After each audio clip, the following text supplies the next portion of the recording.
Anime has grown from a niche interest to a mainstream phenomenon, captivating a worldwide audience with its unique storytelling and vibrant visuals. However, as anime's popularity has surged, so too has its community's toxic behavior. This is a video I've debated making for the last week or so. For the first time in the 15 years I've been on YouTube, it's a video that I've actually been afraid to make because it's a dangerous topic. It's touchy. It's anime. And anime fans can get wild. Like attacking an anime fans, anime is like attacking a mama. How much do I really like anime? Is it so much that it's worth putting your opinion online and having people talk about how you look?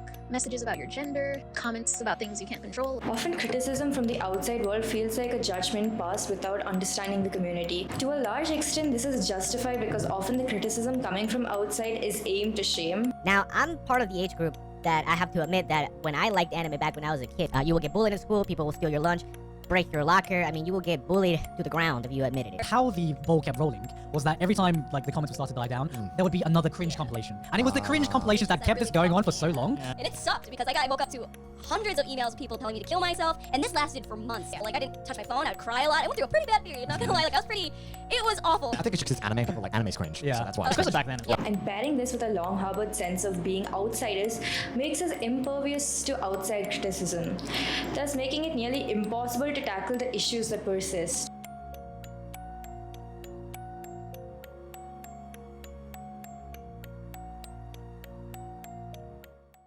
I'll be talking about some of the issues that we face, as well as discuss some corrective steps and measures that we can take to improve our overall space. It's essential for us as a community to reflect on our actions and correct some of the harmful stereotypes that persist within our ranks. Progress comes only from acknowledging and addressing the flaws, and this video aims to do just that.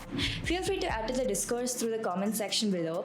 With that being said, let's get into it. Starting off with one of the more well-known issues that isn't just unique to anime community but a fandom as a whole, gatekeeping. I wanted to start with this one because it's an issue that I have faced way too many times, especially interacting with guys in the anime community. For me, it's hard to come across an anime fan because my personal life is somewhat far removed from any spaces that have anime communities. So when I do come across one, I'm like super excited because I assume there's a level of comfort from the shared interest.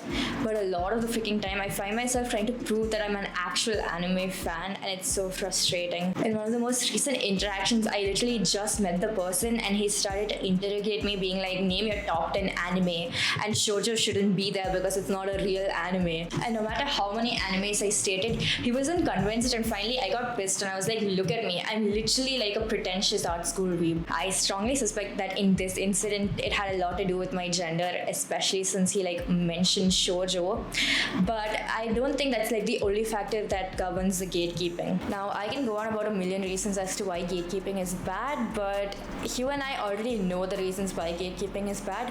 However, let's try to understand why people gatekeep and what impact it has on the person who it's being gatekept from. Gatekeeping often stems from the need to protect what one perceives as their safe space. Fandoms, including the anime fandoms, often serve as sanctuaries where the members find solace, validation, and a sense of belonging.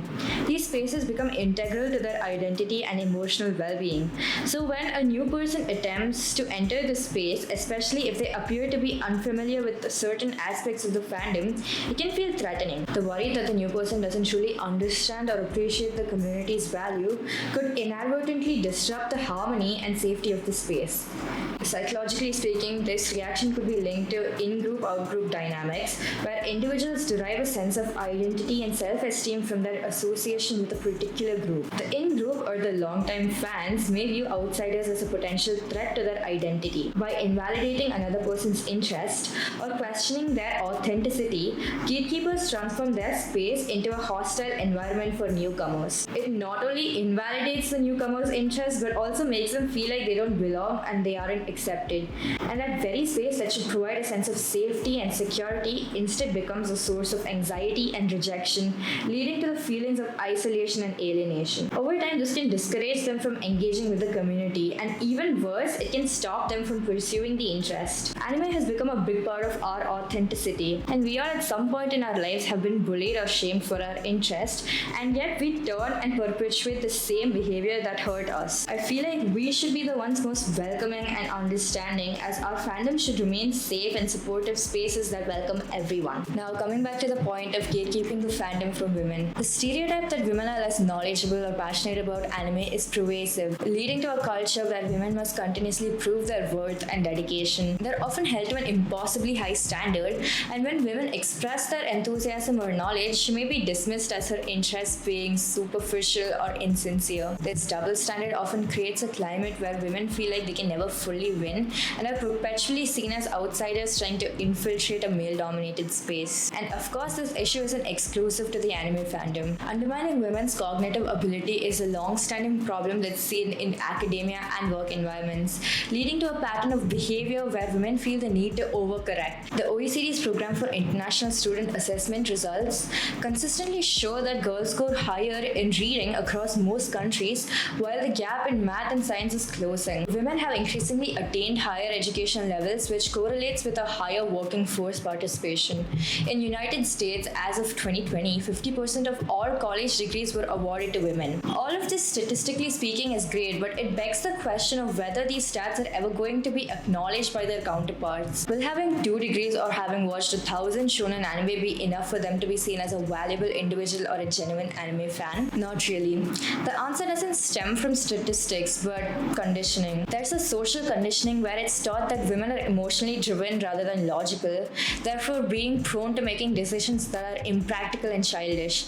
Thus, having similar interests as women are seen as a threat to a tightly defined masculinity and by extension men. And that's one of the biggest reasons why women-dominated fandoms like Taylor Swift, Justin Bieber, BTS or boy bands face massive hate campaigns mainly run by men. I'm not trying to say that only female fandoms receive hate, but the hate that they receive is extremely gendered. For example, the most popular labels given to anime communities are weird, socially awkward or childish. But in contrast, the labels, say, the BTS fandom gets are something like femboys, crazy fangirls, obsessed housewives. Where the boys club fandoms get hate based on some of their loose perceptions of how they behave, the female fandoms often get hate because they are female dominated and portray feminine characteristics. So the general criticism doesn't arise from their behavior or how they carry themselves, but rather than the fact that they have feminine characteristics that are heavily portrayed when they are in these fandoms. So of course, any men who are associated with these interests have their masculinity constantly threatened.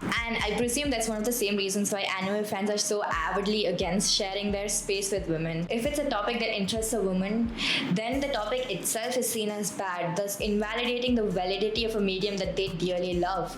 Instead, it's easier to spin around and question the validity of the authenticity of the interest shown by the person. So this becomes a perpetual cycle where like the elitists of the fandom get to handpick who enters and who leaves the fandom. So it not only invalidates the other people's interests, but it also creates a narcissistic tendency for these people who are within the fandom because they have a sense of them governing the fandom. And that can be so detrimental to the fandom in the long run because it not only impacts the individuals within the fandom, but also creates a bad image for the fandom itself. Because there's going to be much less people who are even open to taking on this interest just out of the sheer worry that the fandom is toxic, thus the media that they consume must also be toxic. And this further isolates the fandom from the remaining outside world, thus the members of the fandom are going to feel like they're alone and misunderstood. Thus this creates a negative environment of a safe space that's completely contradictory of the existence of fandoms. A lot of these issues stem from a need to fit in and belong,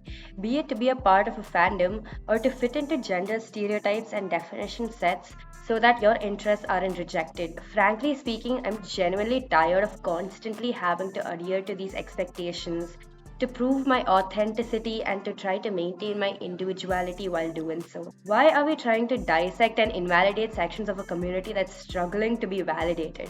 Why are we trying to give importance to boxes that restrict us in a fandom that loves a medium that's all about inclusivity and acceptance?